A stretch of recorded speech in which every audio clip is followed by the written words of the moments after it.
Hi everyone, welcome back to my class. So far, we have understood management theories and functions. Now we move on to a more practical and important topic that is organization structure. Let me start with a very simple question. Even with good planning, skilled employees, and clear goals, why do some companies or organizations still fail? One major reason is poor organizational structure. Organization structure, it describes who reports to whom, who has authority, who is responsible for what, and how communication flows. In short, organization structure is the skeleton of an organization. So let us start this session by first understanding how to define an organization structure. Organization structure refers to the formal framework of authority, responsibility, and relationships within an organization through which tasks are divided and coordinated and controlled. Formal framework of what all? It includes the authority, responsibility, and relationships within an organization through which tasks are divided, coordinated, and controlled. So, organization structure refers to the formal framework of an organization of authority, responsibility, and relationship within that organization through which tasks are divided, coordinated, and controlled. Now, what are the characteristics of organization structure? The very first characteristic is that it is a group of individuals. Like I said in the beginning of the session, organization structure decides who reports to whom. What is the flow of communication? It decides how we bring all the employees within an organization together. So that is why the first characteristics of organization structure is that it is a group of individuals who meet for joint objective to work towards joint objectives. Group of individuals who come together to work towards a joint objective. And it clearly defines a chain of command. Who reports to whom? What is the hierarchy within the organization? What type of hierarchy the organization follows? Is it linear or does it have a tree-like structure? So organization structure is what, or organization structure or design is what decides how the hierarchy flows within that organization. Now, the next characteristics is that it is a network of vertical, horizontal, and diagonal relationships. Diagonal relationships within the organization. So, reporting can happen with, like, you might be reporting directly to your manager, or you might be reporting. So, you are an employee in an organization, you will be reporting to your manager. You might be reporting to the manager of HR department or some other functional department. So, this is a vertical reporting or vertical relationship. When you are reporting to the manager of a different department, that will become a diagonal relationship. And horizontal is when you're working together with your peers or who people or employees who are at your same level.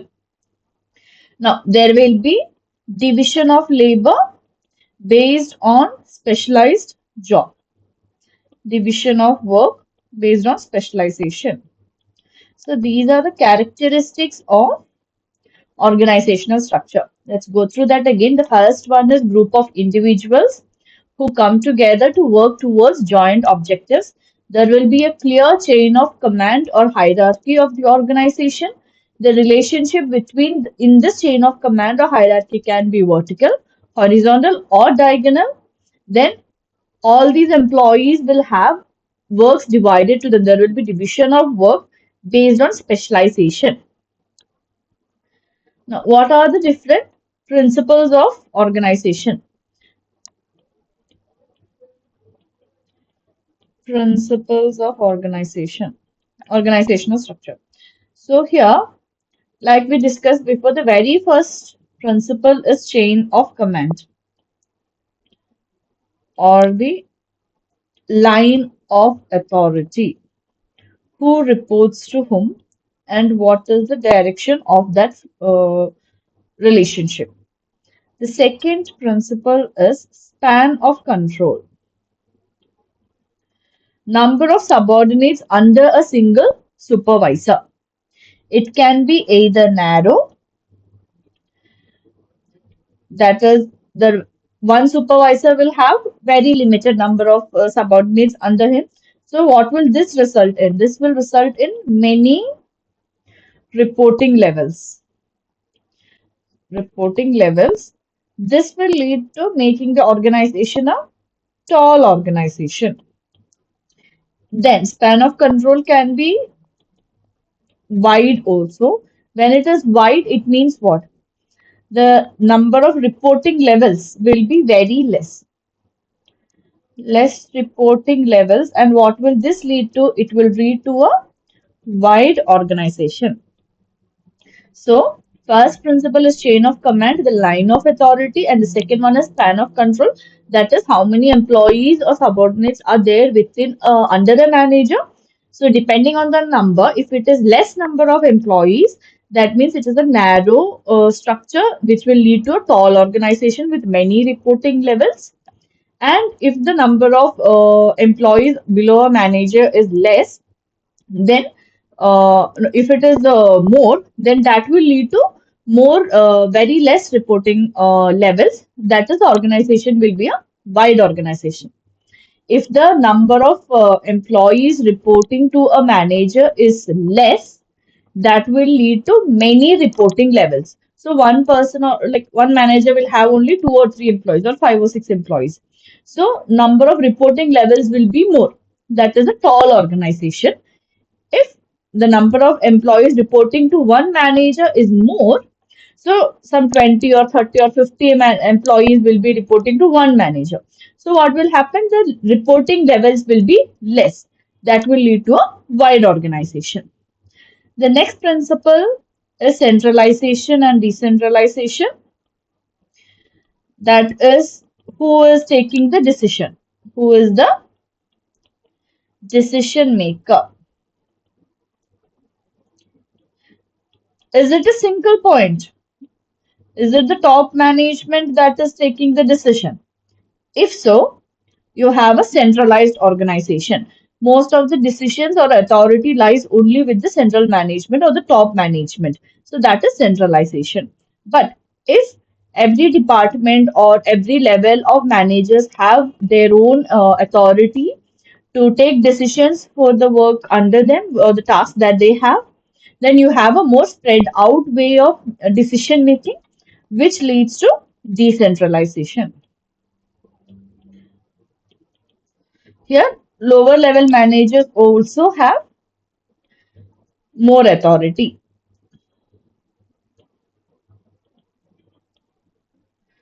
The next principle is of specialization. That is, as we said before, division of labor or division of work. Here, if specialization can be of two types, either there can be highly specialized departments. So, what happens when specialization is high? So, here you will have masters in one particular area. So, the people who are working in that particular department or function will be well versed in that particular task that they are doing. If they are developers, if they are Python developers, they will be very good developers, like Python developers, programmers, but they will be have lacking maybe manage leadership qualities or soft skills that they will not be able to deal directly with the clients. So The flexibility or versatility of the employees might reduce with specialization. So that means specialization, when it is low, it will lead to more flexibility. When specialization is less, what happens is the employees are more flexible to adapt to different roles. But if specialization is high, you are a master in a particular field, in a particular task. So you will be focusing only on that one specific area. So specialization can be either high or low. The next principle is formalization of the organization. Again, this can be formalization can be of two types. One is formal organization, or it can be an informal structure. Formal structure is when there is proper written or very rigid rules and regulations, and the degree or the level. Formalization is the degree or level to which the organization follows or the structure follows rules and procedures. So formal structure is when uh, the rules or the procedures of the organization is followed to the highest degree. Here, the roles or positions remain the same. Like we said, with the specialized, high specialization. So, whatever position you have, whatever role you have, you will stick only to that particular role or that particular position. You will not be deviating from your tasks. The flexibility you have will be less. Whatever is written and given to you, you will do only that. When it is informal, your position evolves according to your skills. There will be more space for you to develop and grow as the company grows, as you learn more skills. So here the rigidity is very less. Here it is more flexible. Here it is more rigid. Here the rules and procedures are followed more strictly. Now, the next principle is departmentalization.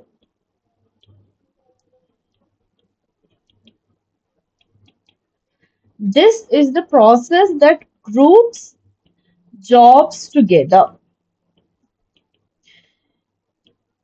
Departmentalization is grouping jobs together in order to coordinate common activities and tasks.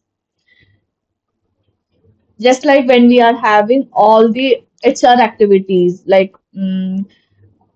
finding out new employees, onboarding them, training them, they're managing their payroll, or managing their exit strategy. All these tasks are interrelated and common, so that are all grouped together under HR department.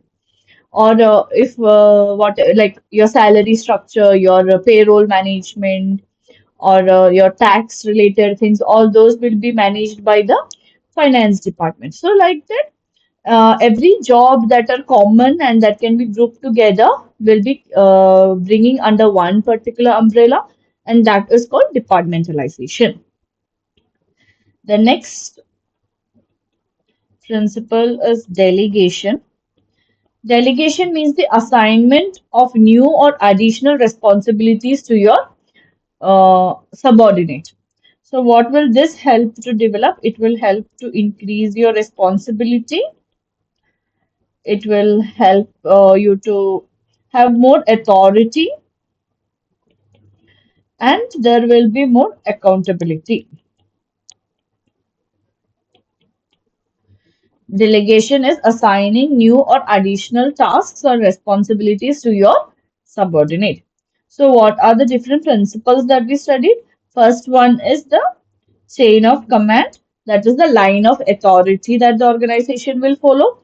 Next one is the span of control. It can be either narrow or wide. If it is narrow, that means less number of people report to a manager, which will lead to many reporting levels. Hence, we will have a tall organization. If it is wide, then there will be more number of employees reporting to a manager, which will lead to less reporting levels, and we will have a wide organization. Centralization is about who will be the decision maker. If the decision making is focused only on a single point, that is the senior management alone takes the authority of making decisions, then it is a more centralized organization. If lower level and middle level managers have more authority to make decisions, then it is a more decentralized organization. Specialization is division of work based on your mastery or skills into that particular job.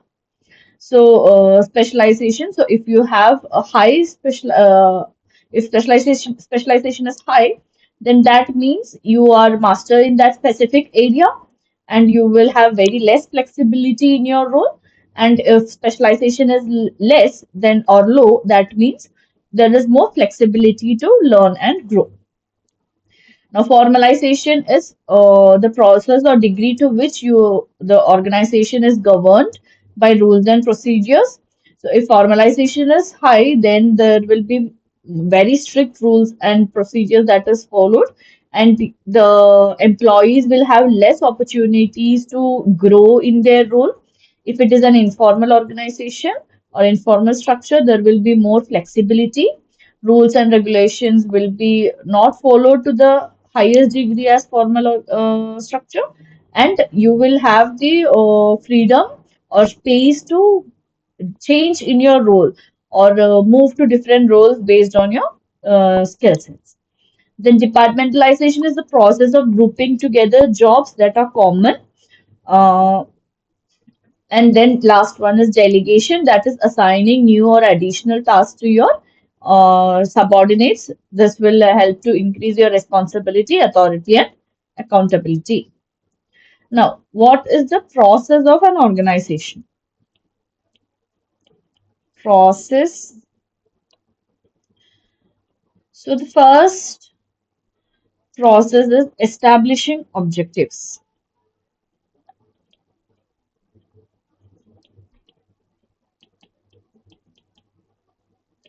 It is the very first step, and it is part of the planning process. This determines various activities which needs to be performed and the type of structure that needs to be built to achieve the overall goal of the organization. Then the second one is identification of tasks. In order to achieve these objectives, what are the relevant tasks that you need to perform? That need to be identified next. And what are the number of activities depend upon these objectives of the organization. The number of activities that you will do will depend on the objectives of the organization. First one is establishing the objectives. That is part of the very first step, that is planning. And based on this objective, you will identify the tasks that need to be done. And the number of tasks or activities you will have will depend on the objectives of the organization. And the main goal here is that you do not omit or you do not repeat any tasks. The third process is grouping of job or departmentalization. That is, all activities, common activities will be grouped together, and you will set up the departments like finance department, marketing department, HR department. That is departmentalization.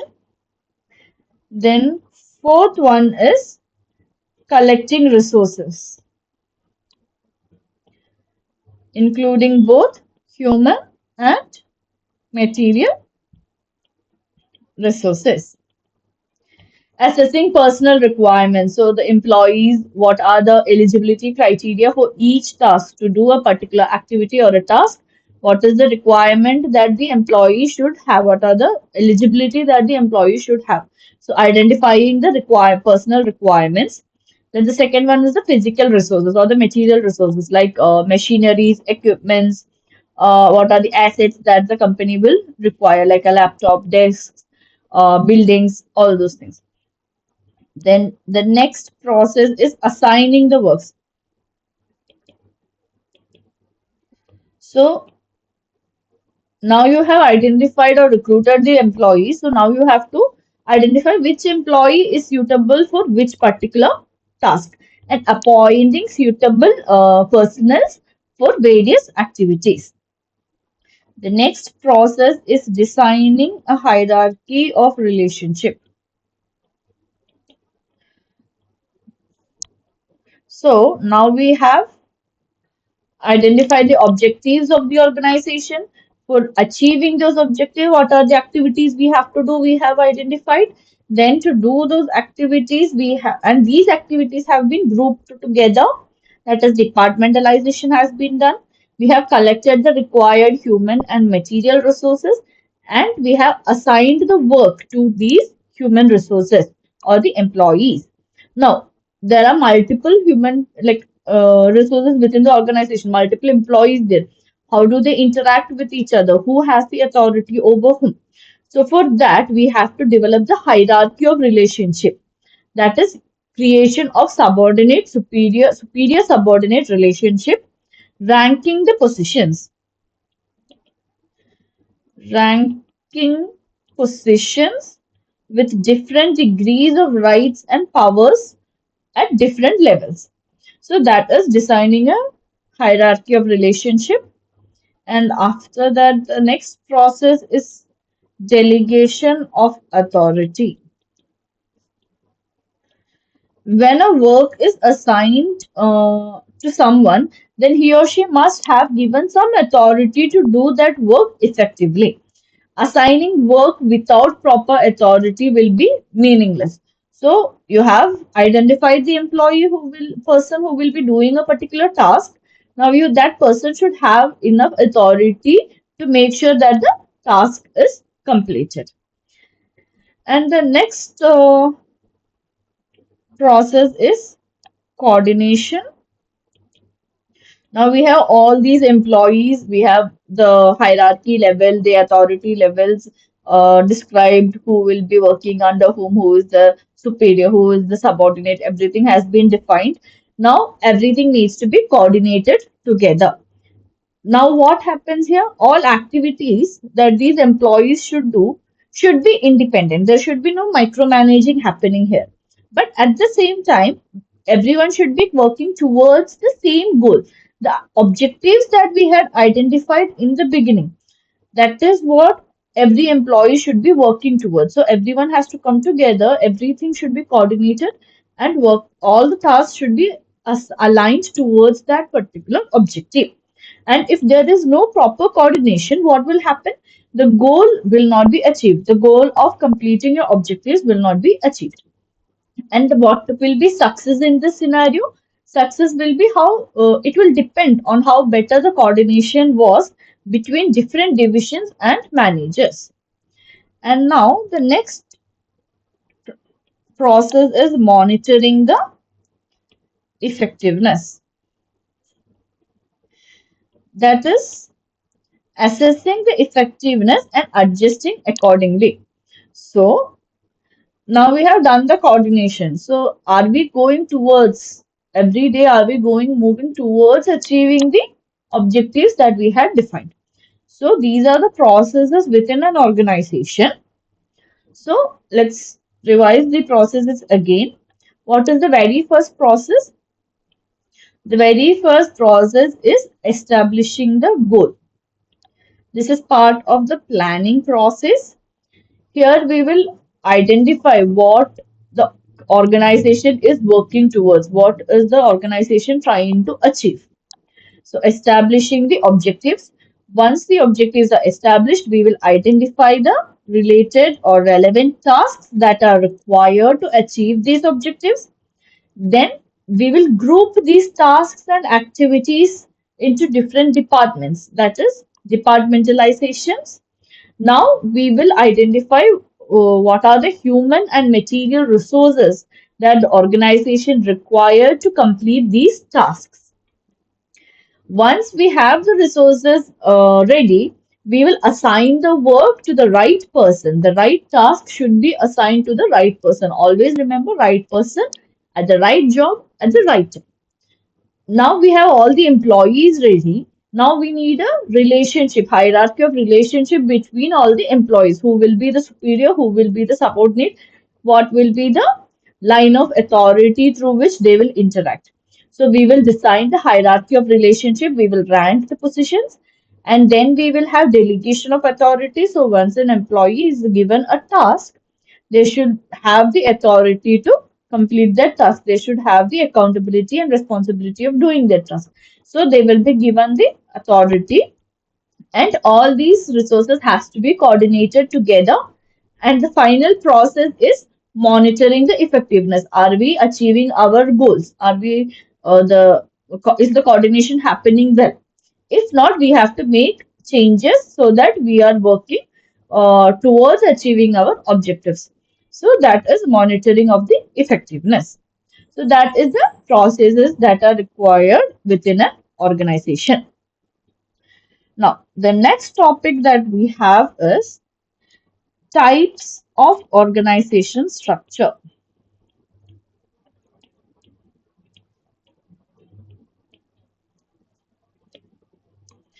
There are two different categories of organization structure.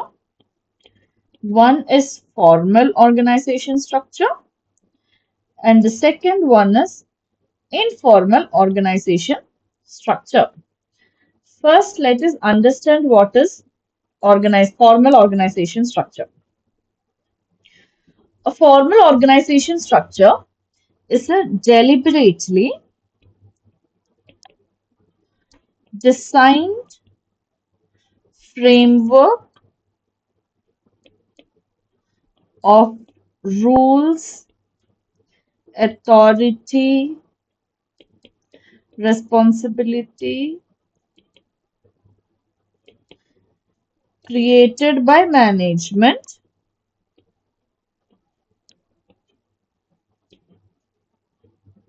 to achieve organizational goals.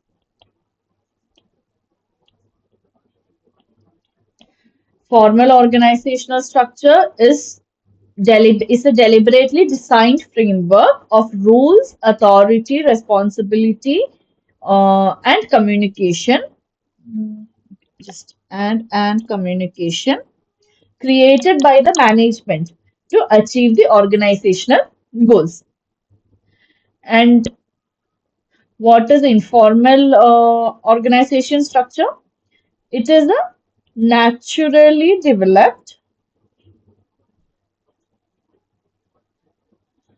network of social relationships among employees to satisfy social and psychological needs.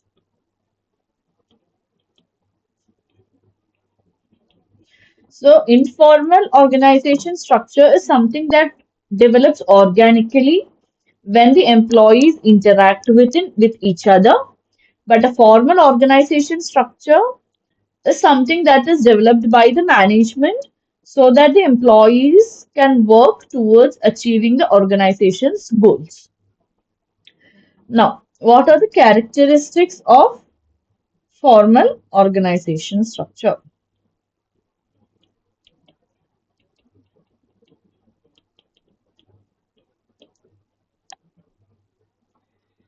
Okay, the very first one is like we have discussed, it has clearly defined authority and responsibility. Who will have the authority? Who will be the manager? Who will be the subordinate? Who will do what particular task? Who will be completing this particular activity? Everything will be clearly defined. There will be proper rules and regulations. So the next characteristic is that there will be written rules, policies, and procedures. People cannot do as they want. Like you cannot come to the company at a time that you decide. If the company says, okay, at 9 o'clock you have to report to your manager, you have to report to your manager at 9 o'clock itself. So that is what you have, proper written rules and procedures that you have to follow. And who will be doing what will be clearly defined. The next one is there will be an official chain of command to whom the employee will be reporting to. It will be a proper hierarchy will be there. Then the next one is how the communication flows. So if a new policy comes in the organization, there is a particular way the HR has to send an email, or maybe when you get a new task, your manager might be coming and telling you. It's not like somebody else can come and, like if you come to know that somebody, your peer or your colleague has a new task assigned to them, you cannot go and tell them, okay, you have to do it, right? Their manager has to assign that particular task to them. So the way the communication flows, the way there is chain of command, who will tell whom what to do. All these things will be clearly defined within formal organization structure. And because of all this, what happens? There is stability. The structure will be stable and predictable.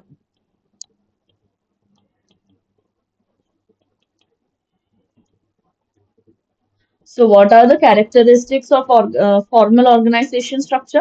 There will be clearly defined authority and responsibility.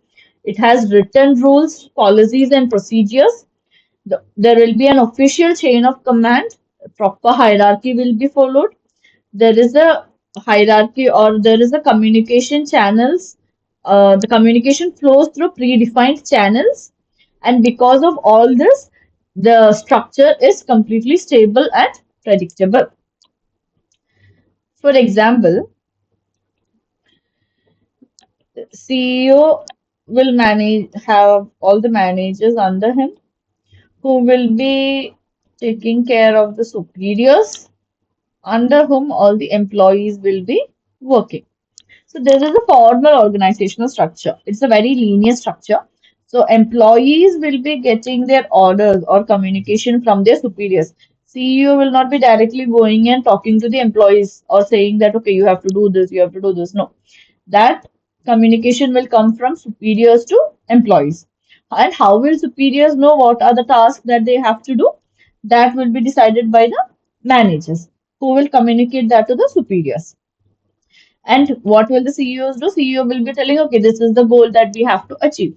This is our end goal. This is your timeline. All those things will be decided from the higher authorities. And if the employee have a particular issue, he or she will not directly go to the CEO and inform, right? Okay, I'm having this particular issue. I need this. I need help with this particular problem. No, the first person to whom that employee will go is their direct superior. So the way the communication flows, it has a proper structure and the official chain of command, like from where who will give the command or the information that okay, this particular task has to done, or if somebody have a grievance to whom they have to go. It has a proper structure. So that is a formal organization structure. And it is classified based on the authority, the relationship between the employees, and the departmentalization. So this is a coordination mechanism that is followed in the organization.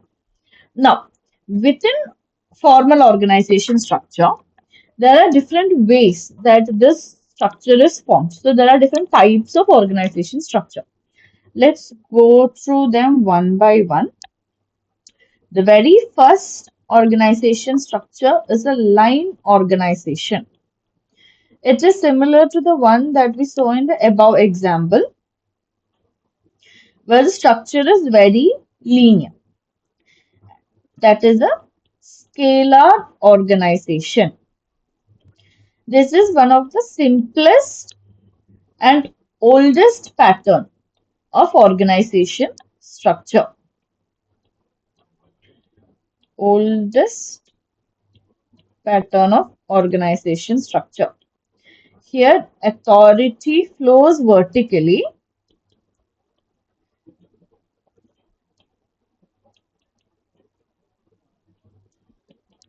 top to bottom.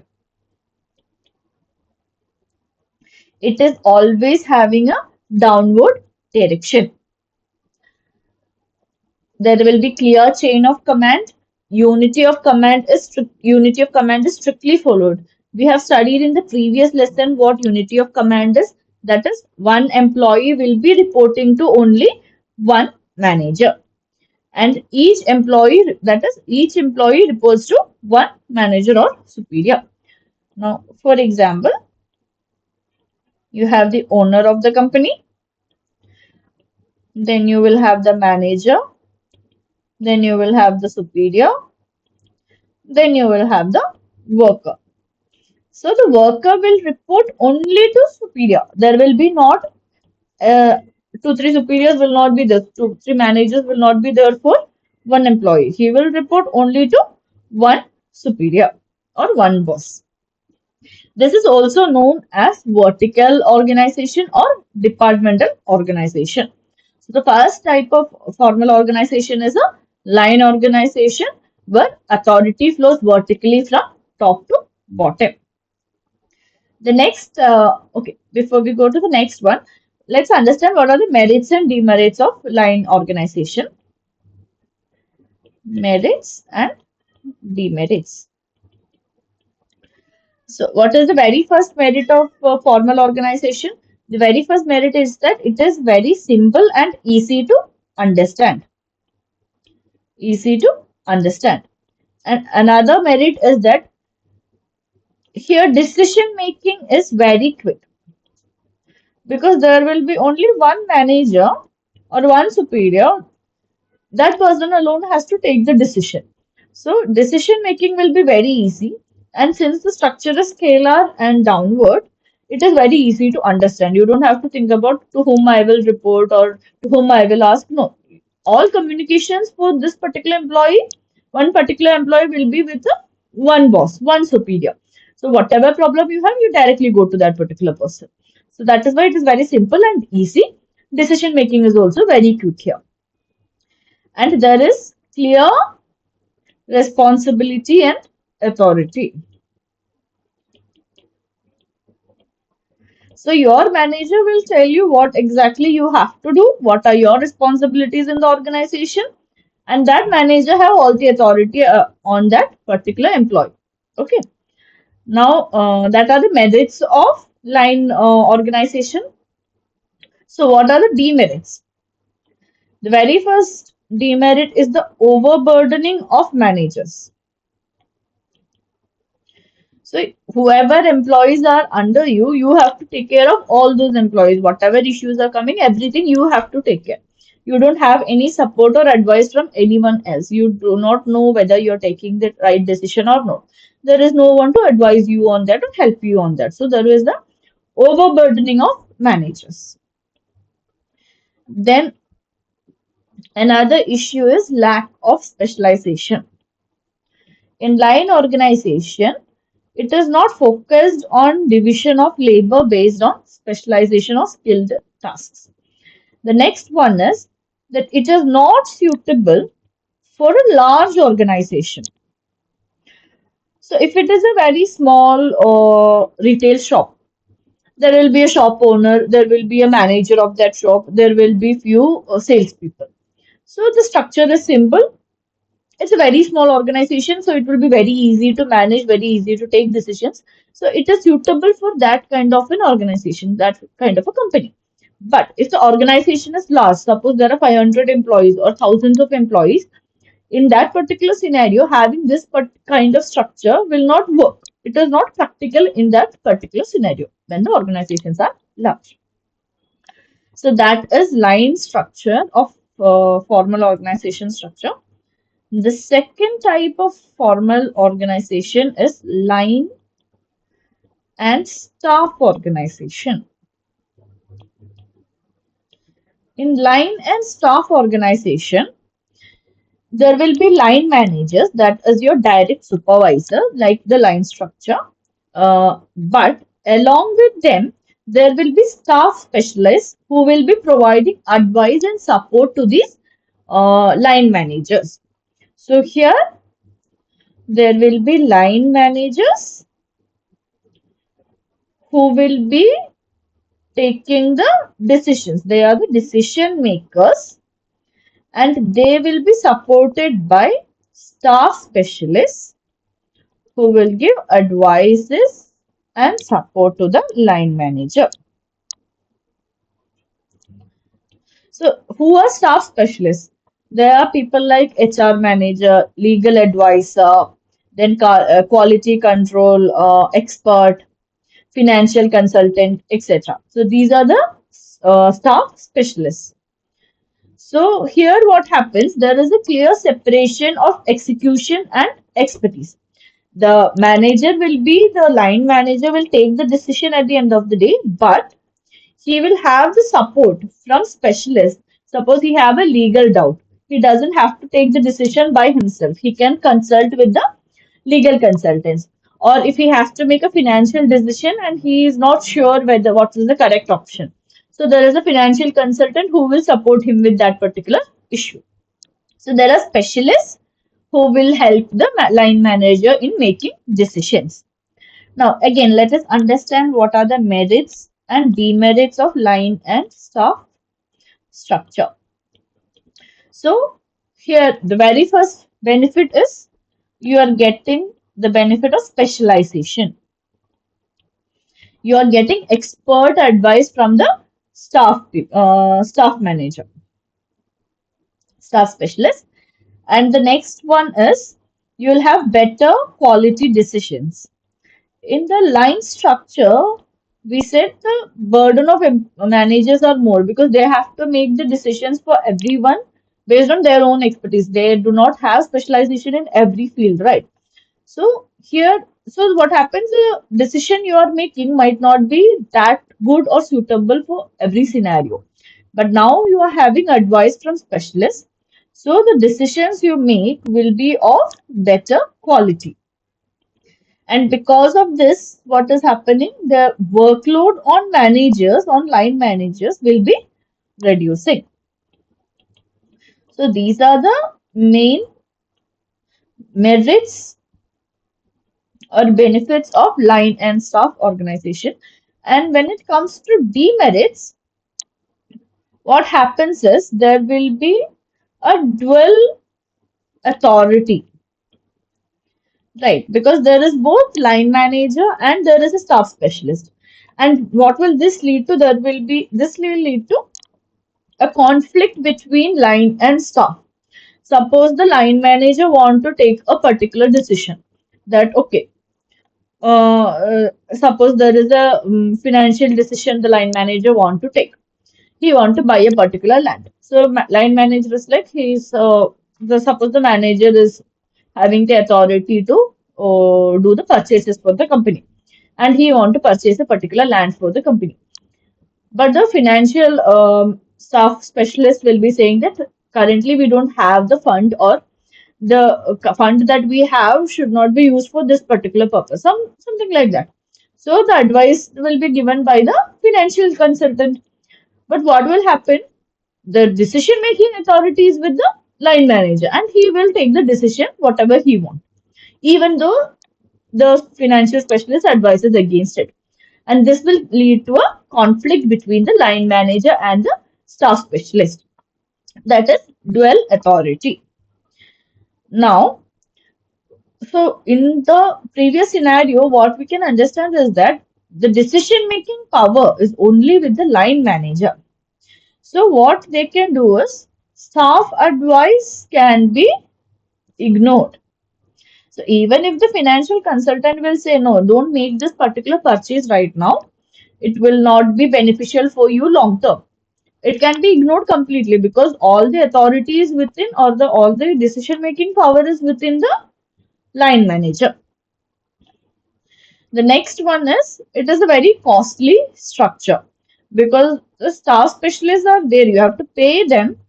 These additional employees are there in the company, but without much actual authority or decision making powers. Now, because of all these demerits, what happens is it gets very ineffective because they don't have proper authority or decision making power. So, what is a line and staff organization?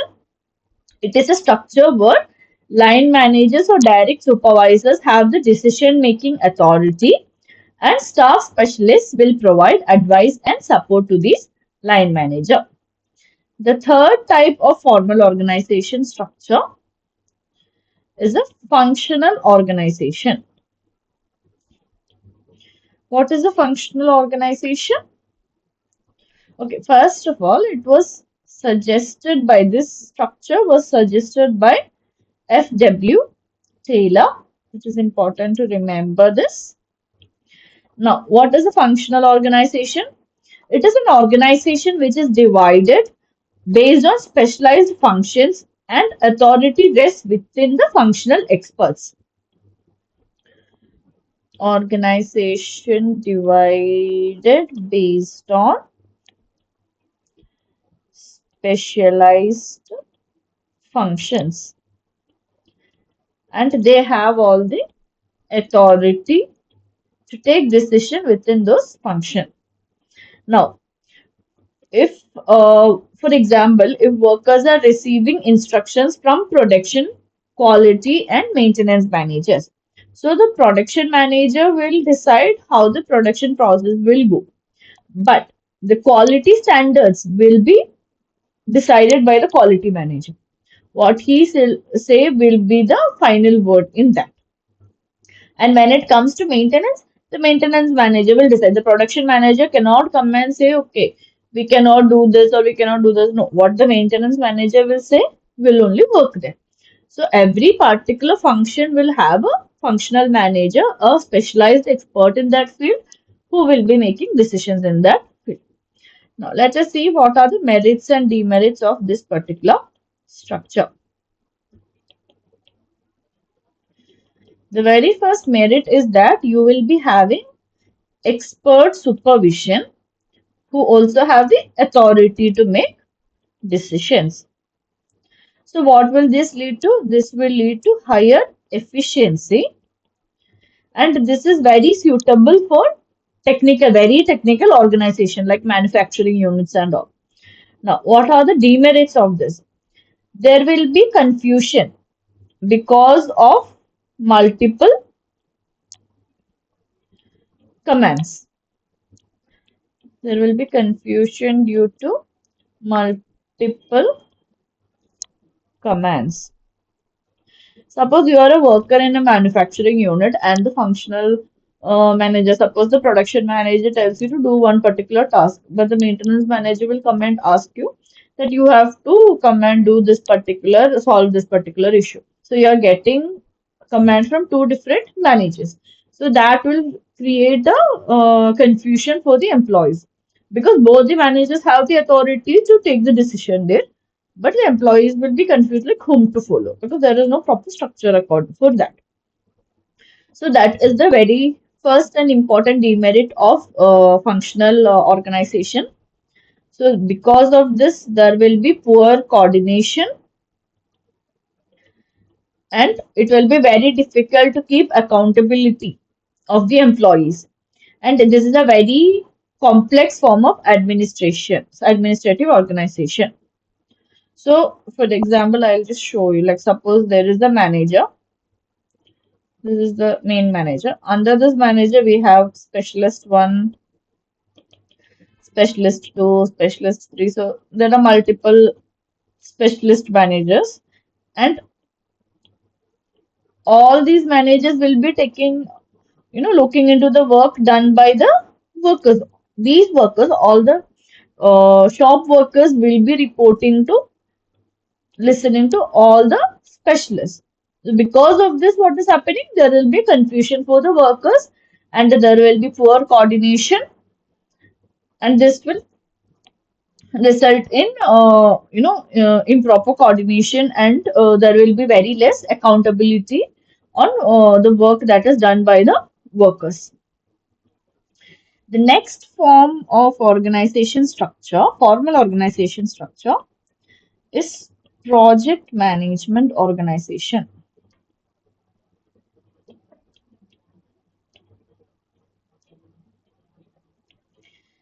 Project management organization is a temporary structure created for a specific project and it is disbanded after the completion of the project. A temporary structure created for a specific project disbanded after completion. Disbanded after completion. That is when when a new project will come, the required staff or the employees will be taken from different specializations, and a new group or a project or team will be formed, and they will work for the completion of that project. And once the work is done, once the goals of that project is achieved, that particular team will be dismantled. So here what happens, there will be a project manager. So from different departments, you are bringing multiple people together. They will have one project manager who will be having full authority. The project manager will have the full authority, and this whole team will be drawn from different teams, different departments. And this is a time bound structure. That is, the whole team is sustained only till the end of the project. So, what is a project management organization? It is a temporary structure designed for a particular project and disbanded after the completion of the project. There will be a project manager who has full authority, and the team will be drawn or made from different departments, employees from different departments, and it is a time bound structure. Now, let us understand what are the merits and demerits of functional project management structure. So the first merit is that it has strong focus on objectives. Why? Because the whole team is developed only for one project. So the only thing they have to think about is completing that project. What are the tasks required for that project? Complete that. That is their only focus. Just like in the previous one, we said here, workers have to listen to different people, different managers. So they will get confused. So it is very difficult to coordinate things here. But when it comes to project management, you have a project manager who has full authority over you, and you will have clearly defined tasks and responsibilities. So the focus is very strong here. Another one is high flexibility. So here one employee does not have to do everything. We are drawing workers from different departments. So according to the requirement of a project, you can build a team, any kind of team. Like suppose you want from one particular department 5 employees, another department you want marketing, so you need 3 employees, and from HR you need only one employee to take care of these things. But from finance department you might need 2 people because it's heavily dependent on finance. So like the depending on the project requirement, you can pull employees from different departments as per the project requirement. So that is, it has high flexibility. And since only project manager will have all the whole authority, what will it lead to? It will have fast decision making power. Anything related to that project team, the project manager can decide. So the decision making will be very fast here. Now, what are the demerits? The main demerit is that once your project is over, the team will be disbanded, and then the employees will have an uncertainty about the job that they will do afterwards. So uncertainty after project completion. So all these staff will have to wait until a next project comes where they are required. Until then, they will be benched or they will have to wait. So there is an uncertainty between projects. The next one is duplication of effort.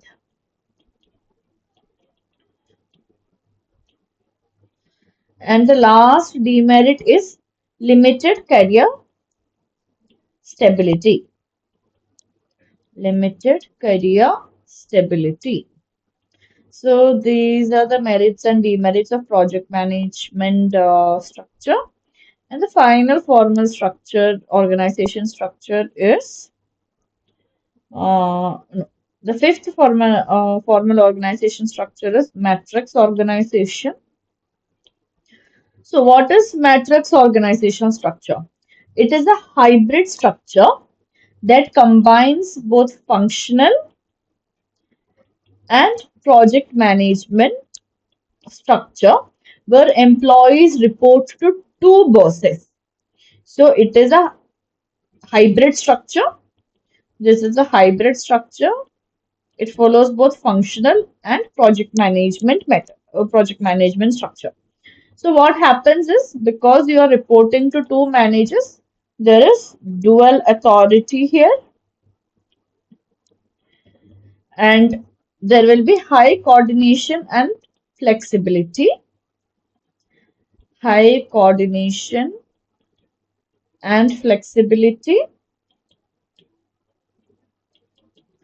because you will have a project manager and a functional manager. There is specialization and it is suitable for complex projects. Suitable for complex projects. So, matrix organization structure is a hybrid model that combines both functional and project management organization structure. Let us see what are the merits and demerits of the structure. The very first merit is that it is the effective use of resources. So, effective use of resources. And it will encourage teamwork because you're pulling people from functional level also, and there is a project management structure also here. So because of this there will be proper team work happening, and it is better for the project management because there is functional managers also who will be involved in the decision making process. Now when it comes to demerits, the one is role ambiguity. The main demerit here is role ambiguity because you have dual reporting here. Due to dual reporting, what happens? You don't know whether you are part of the team, like project team, or you're part of the functional team. You will be reporting to both project manager as well as the functional manager. So due to this dual reporting, there is a role ambiguity. You might not be aware or conscious about the exact role you will be playing in the organization. And since again, because of dual reporting, what will happen? It will lead to power conflicts. So these are the demerits of metrics type of organization. So how does this metrics form works?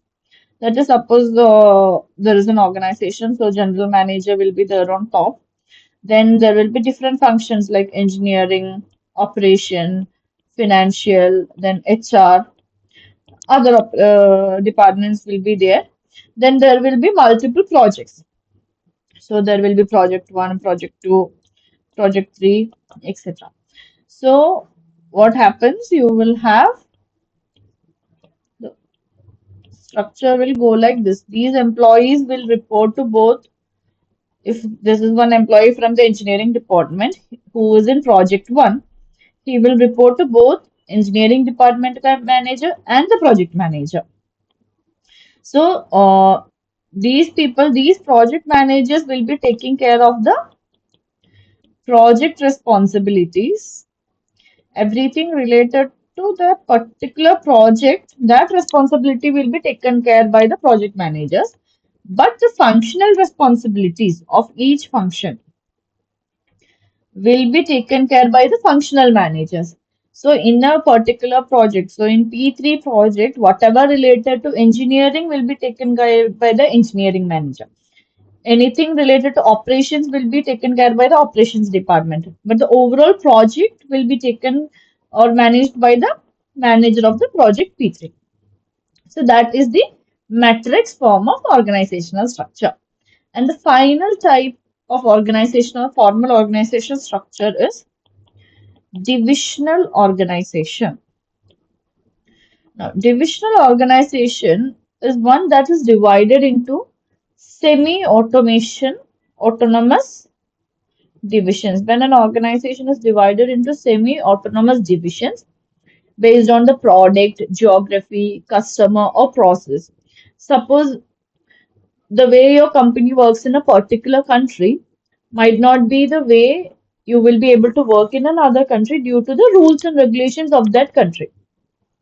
So depending on the geography, depending on the customer requirements, sometimes the market requirements of one particular region will be very different from the market requirements of a different region. So depending on the external criteria, situation, environment, like the policy, the tax structure, maybe, or the market demands, depending on those things, or maybe depending on different product categories, you will be dividing your organization into semi-autonomous units.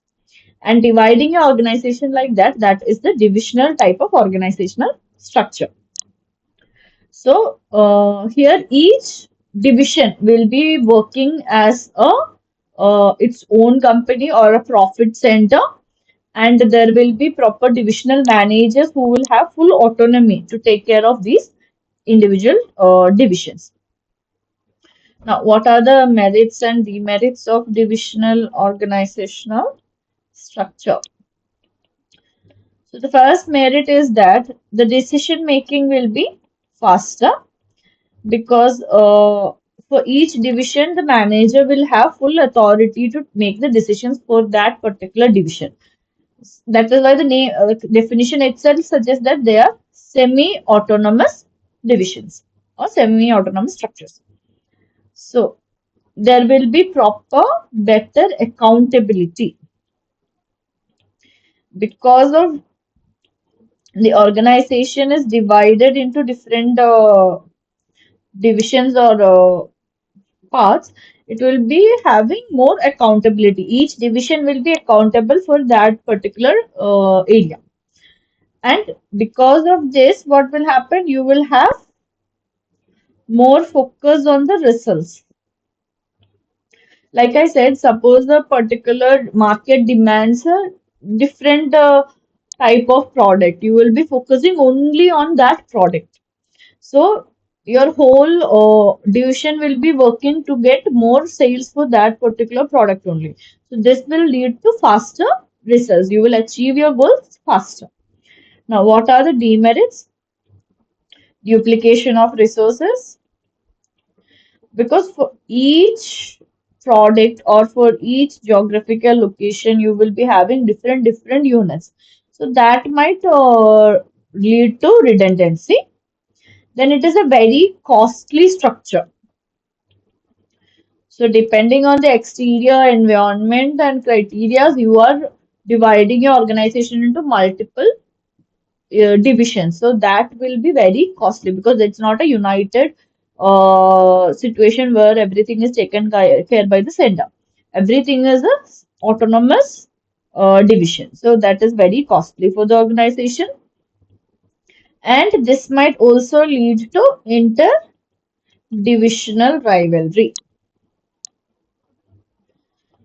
So these are the different types of functional organizational management, organizational structure. So the first one was line organization, which was a scalar organization. It is the simplest and oldest pattern. So here the authority flows vertically. It's a downward approach, top to bottom it will go. The next one is line and staff, where we will have a line manager and there will be staff specialist. Line manager will have the decision making power while staff specialist will be giving advices and supports to the line manager. Then there is the functional organization, where the organization is divided in based on the specialized functions, and each functional manager will have authority over that function. Then we have the project management organization, where a temporary team is set up for a specific project, and once that project is over, it will be dismantled. And there will be project manager who will have full authority over the project, and the team members of the project are sourced from different departments. Then matrix organization structure is the hybrid form that uses both functional as well as project management structure. There is dual authority. Then it is very suitable for complex projects. The final one is the divisional organization structure, that is semi-autonomous divisions based on products, geography, etc. Now we will understand informal organizational structure.